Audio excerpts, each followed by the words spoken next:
Hello students, I hope you are good at your home. Today in chemistry we'll discuss about non-stoichiometric defects. In the previous classes जो हमने notes के through की, previous lectures में, assignments में हमने बात की थी अब तक, जैसे प्रीवियस लेक्चर में हमने बात की थी डिफेक्ट्स के बारे में, स्टोशियोमेट्रिक डिफेक्ट्स के बारे में।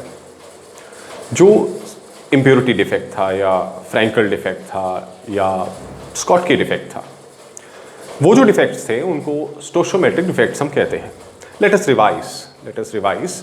हम एक बार डिफेक्ट्स को दोबारा से रिवाइज कर लेते हैं।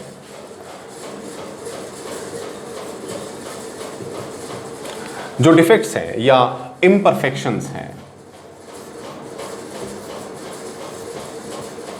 imperfections in solids, ये जो imperfections हैं solids के, ये imperfections को हम डिवाइड कर सकते हैं 3 पार्ट्स में, that is impurity defect, stoichiometric defects and non-stoichiometric defects के अंदर। ठीक है, हमने impurity defect डिस्कस किया था, हमने stoichiometric डिफेक्ट डिस्कस किया। स्टोशियोमेट्रिक डिफेक्ट के अंदर हमने डिस्कस किए थे फ्रैंकल, हमने डिस्कस किया स्कॉटकी डिफेक्ट। ठीक है, आज हम डिस्कस करेंगे नॉन स्टोशियोमेट्रिक क्रिस्टल के बारे में, मैट्रिक डिफेक्ट के बारे में। अब ये स्टोशियोमेट्री नॉन स्टोशियोमेट्री है क्या, पहले इसको डिस्कस कर लेते हैं, पहले इसको क्लैरिफाई कर लेते हैं। देखिए स्टोशियोमेट्री क्या होती है। स्टोशियोमेट्री का हम आसान भाषा में बात करें तो स्टोशियोमेट्री का मतलब होता है कि जब जो एक्चुअल कोई भी कंपाउंड आप ले लीजिए, जैसे कोई भी कंपाउंड लेते हैं, फॉर एग्जांपल आपने लिया Fe2O3। Fe2O3 के अंदर क्या है, you are having a whole number ratio of iron and oxygen. Iron के 2 एटम्स हैं, ऑक्सीजन के 3 एटम्स हैं, सो एक simple whole number ratio exist कर रहा है। ऐसे कंपाउंड्स को हम स्टोशियोमेट्रिक कंपाउंड कहते हैं। ठीक है, यानी अब स्टोशियोमेट्रिक डिफेक्ट क्या हो गया, स्टोशियोमेट्रिक डिफेक्ट वो होगा जिसके अंदर क्या है, ये जो रेशियो है, ये रेशियो डिस्टर्ब नहीं होता। ये जो होल नंबर रेशियो है कंपाउंड का, ये डिस्टर्ब अगर ना हो, ऐसे डिफेक्ट्स को हम स्टोशियोमेट्रिक डिफेक्ट कहते हैं। यानी we can define it as those defects in which the stoichiometric ratio of a crystal of a compound is not disturbed, उनको हम stoichiometric defect कहते हैं, जो हमने पढ़े फ्रैंकल और स्कॉटकी के रूप में। नॉन स्टोशियोमेट्री क्या है? नॉन स्टोशियोमेट्री क्या होती है, जब क्या हो, जो हमारा कंपाउंड है, जो हमारा क्रिस्टल है, वो क्रिस्टल की जो स्टोशियोमेट्री है वो डिस्टर्ब हो रही है, उसमें होल नंबर रेशियो नहीं रहता। ठीक है, उसको हम क्या बोलते हैं, नॉन स्टोशियोमेट्रिक डिफेक्ट कहते हैं। In the defect in which the stoichiometry of the crystal is disturbed, हम ऐसा कह सकते हैं। जैसे फॉर एग्जांपल, एक एग्जांपल लेते हैं, FeO देखिए। नॉर्मली FeO के अंदर क्या हो रहा है, आयरन का 1 एटम है, ऑक्सीजन का 1 एटम है, अंडरस्टैंड। सो ये नॉर्मल स्टोशियोमेट्री है। बट नॉन स्टोशियोमेट्री में क्या हो जाता है कि यहां आयरन का कंप्लीट आपको ये नहीं मिलेगा। Iron travels from 0.88 to 0.96 something O, यानी पूरा 1 एटम नहीं है। ठीक है, वहां पे स्टोशियोमेट्री नहीं हो रही है, फिलअप एक होल नंबर रेशियो नहीं है। आयरन का 0.88 से 0.96 तक कैरी आउट करता है। ठीक है, तो ये ऐसे कंपाउंड्स नॉन स्टोशियोमेट्रिक कंपाउंड्स होते हैं। उनमें जो डिफेक्ट आता है, वो डिफेक्ट ये जो आप देख रहे हो सामने, ये नॉन स्टोशियोमेट्रिक डिफेक्ट में आता है, अंडरस्टैंड। अब ये डिफेक्ट क्रिएट कैसे होता है?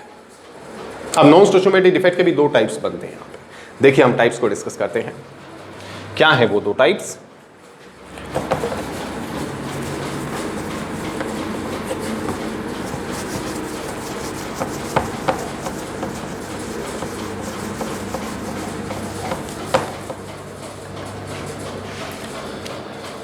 देखिए, नॉन स्टोशियोमेट्रिक डिफेक्ट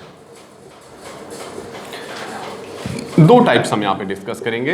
एक होगा मेटल एक्सेस डिफेक्ट और दूसरा है मेटल डिफिशिएंसी डिफेक्ट। यानी मेटल एक्सेस में क्या है, मेटल का एटम, मेटल का अमाउंट ज्यादा हो जाता है, और मेटल डिफिशिएंसी में क्या है, मेटल का अमाउंट, जो मेटल एलिमेंट है, मेटल एटम है, उसका अमाउंट कम हो जाता है। सिंपल नेम इंडिकेट कर रहा है यहाँ पे। हम पहले डिस्कस करेंगे मेटल एक्सेस डिफेक्ट को। अब मेटल एक्सेस डिफेक्ट यानी मेटल का अमाउंट ज्यादा हो रहा है। अब ये कैसे हो सकता है? ये दो तरीके से किया जा सकता है, या दो तरीके से होता है क्रिस्टल्स के अंदर। जो मेटल का अमाउंट है एटम का, वो बढ़ जाता है। ये कैसे होता है? इसके दो पैटर्न हैं। क्या है वो? पहला है metal excess defect due to anionic vacancies, anionic vacancy. Okay. दूसरा इसमें आ जाता है आपका metal excess defect due to extra cation. तो दो ही तरीके हैं, या तो एनाइन कम हो जाएंगे तो बढ़ जाएगा, कैटाइन का अमाउंट बढ़ जाएगा, मेटल एटम का अमाउंट बढ़ जाएगा। और दूसरा ये है कि अगर कैटाइन ही एक्स्ट्रा आ जाए, कहीं से मेटल आयन बाहर से एक्स्ट्रा आ जाए क्रिस्टल के अंदर, तो मेटल आयन का अमाउंट बढ़ सकता है, कैटाइन का अमाउंट बढ़ सकता है।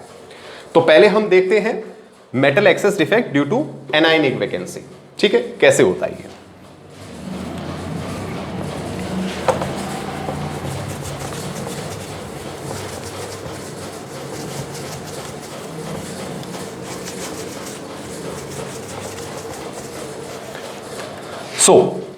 पहले हम देखेंगे metal excess defect due to anionic vacancy. Okay, metal excess defect due to anionic vacancy.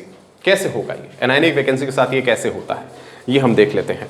Suppose हमने क्या किया, एक क्रिस्टल ले लेते हैं, एक सोडियम क्लोराइड का क्रिस्टल ले रहे हैं। ठीक है, ये हमने सोडियम क्लोराइड का क्रिस्टल ले रहे हैं, तो उसके अंदर क्या होगा? Na पॉजिटिव होगा, Cl negative, Na positive, Cl negative, cation A9 होंगे। इस तरीके से कैटाइन एनाइन उसके अंदर किसी भी आयनिक क्रिस्टल में इसी तरह होते हैं, जो हमारे कैटाइन एनाइन है। ठीक है, इसके सरफेस के ऊपर सोडियम मेटल ले रहे हैं। अब इसको हीट करते हैं, इस पूरे क्रिस्टल को हीट करेंगे। अब जब इसे हीट करेंगे तो होगा क्या, जो एनाइन है, ये एनाइन अपनी जगह छोड़कर यहां से ये एनाइन ट्रैवल करेंगे ऊपर, सरफेस के ऊपर ट्रैवल करना शुरू कर देंगे। ये एनाइन यहां सरफेस के ऊपर ट्रैवल करेंगे। जब सरफेस के ऊपर ट्रैवल करेंगे तो यहां पे जो सोडियम है वो आयनाइज होगा, हीटिंग से ये आयनाइज हो जाएगा। किस में आयनाइज होगा? Na पॉजिटिव, और एक इलेक्ट्रॉन छोड़ देगा, कैटाइन में कन्वर्ट हो जाएगा। सोडियम एक इलेक्ट्रॉन देता है, उसने दिया एक इलेक्ट्रॉन और कैटाइन बना दिया। जो यहाँ पे क्लोरीन जाएंगे, एनाइन जाएंगे, वो इसके साथ कंबाइन हो जाएंगे, यानी यहाँ पे Na पॉजिटिव Cl नेगेटिव के साथ कंबाइन हो जाएगा, NaCl फॉर्म कर देगा, स्टेबल कंपाउंड फॉर्म हो जाएगा। अब ये तो हो गया, लेकिन इस प्रोसेस में क्या हुआ?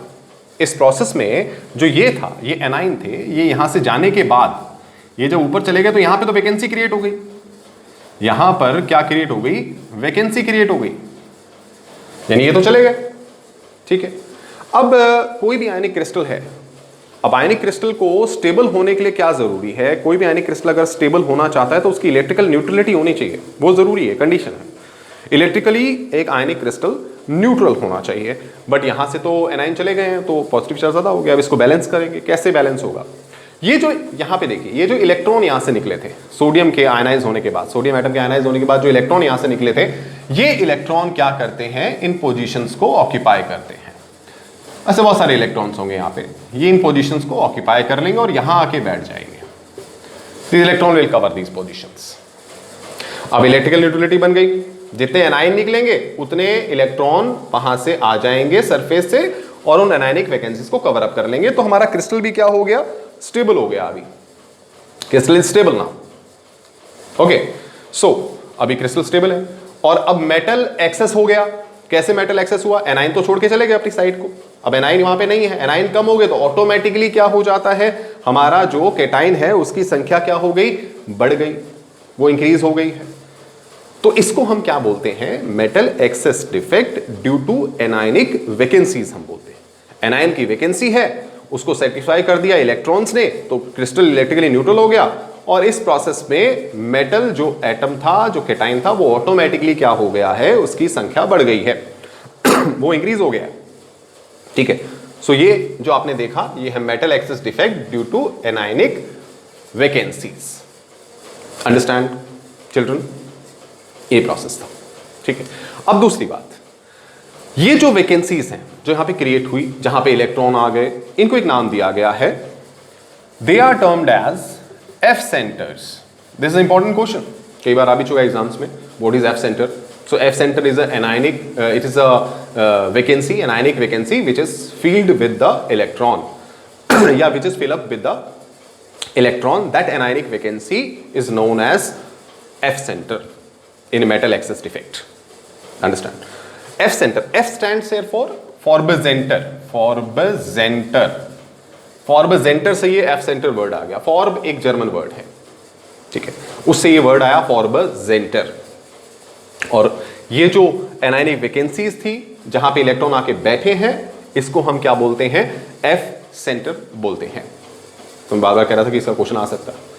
तो ये जो डिफेक्ट था, ये नॉन स्टोशियोमेट्रिक डिफेक्ट के अंतर्गत आता है, और ये कौन सा है, नॉन स्टोशियोमेट्रिक डिफेक्ट का कौन सा टाइप है, ये है metal excess defect due to anionic vacancies. Understand children? Okay.